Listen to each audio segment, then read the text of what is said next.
Congress BRS కలిసి BJP నిలువరించే ప్రయత్నాలు చేసినా తెలంగాణ ప్రజలు మోడీ పక్షాన్ని నిలిచారని ఓటింగ్ సరళిని బట్టి అర్థమవుతుందన్నారు బీజేపీ రాజ్యసభ సభ్యుడు డాక్టర్ కె లక్ష్మణ్. వీరి కుట్రను ప్రజలు విశ్వసించలేదన్నారు. లోక్సభ ఎన్నికల కోసం ముఖ్యమంత్రి నేల విడిచి సాము చేసి అలవిగాని హామీలు ఇచ్చారని, దేవుళ్లపై ఒట్టు పెట్టిన రేవంత్ రెడ్డి ఆగస్టులోపు రైతులకు రుణమాఫీ చేయకపోతే ఆగస్టు సంక్షోభం తప్పదని ప్రజలు చర్చించుకుంటున్నారన్నారు. భవిష్యత్తులో బీఆర్ఎస్ కాంగ్రెస్లో విలీనం కావడం ఖాయమని, తమ అక్రమ సంపాదనను కాపాడుకునేందుకు బీఆర్ఎస్ నేతలు కాంగ్రెస్లో కలవడం పక్కా అని హాట్ కామెంట్స్ చేశారు.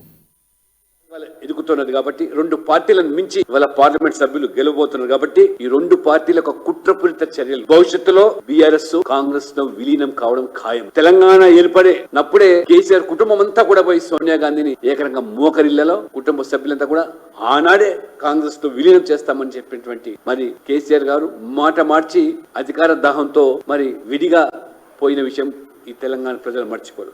అందుకనే భారతీయ జనతా పార్టీ ఎదుగుదలను చూడలేక సహించలేక కాంగ్రెస్ పార్టీ టీఆర్ఎస్ రెండు కూడా మరి నిలవరించేటువంటి ప్రయత్నాలు ఈ ఎన్నికలు చేసినప్పుడు కూడా పరోక్షంగా ఒకరికొకరు సహకారం అందించుకొని బీజేపీ అడ్డుకునే ప్రయత్నం చేసిన ప్రజలు వాటిని ఖాతరు చేయకుండా వాటిని తొలగించి మోదీ మోదీ మోదీ ఈ రోజు ఓటింగ్ సర్లే స్పష్టం చేశారు. కాబట్టి ఈ బీఆర్ఎస్ కూడా నాయకులు తమ అక్రమ సంపాదనని కాపాడుకోవడానికి ఈ అవినీతి పరుల మరి కూటమిలో చేరడము కాంగ్రెస్ లో విలీనం కావడము ఖాయం. ఇవాళ మనం చూస్తా ఉన్నాం. కేజ్రీవాల్ గాని, శిబు సోరెన్ కానివ్వండి, లేదా అవినీతికి పాల్పడి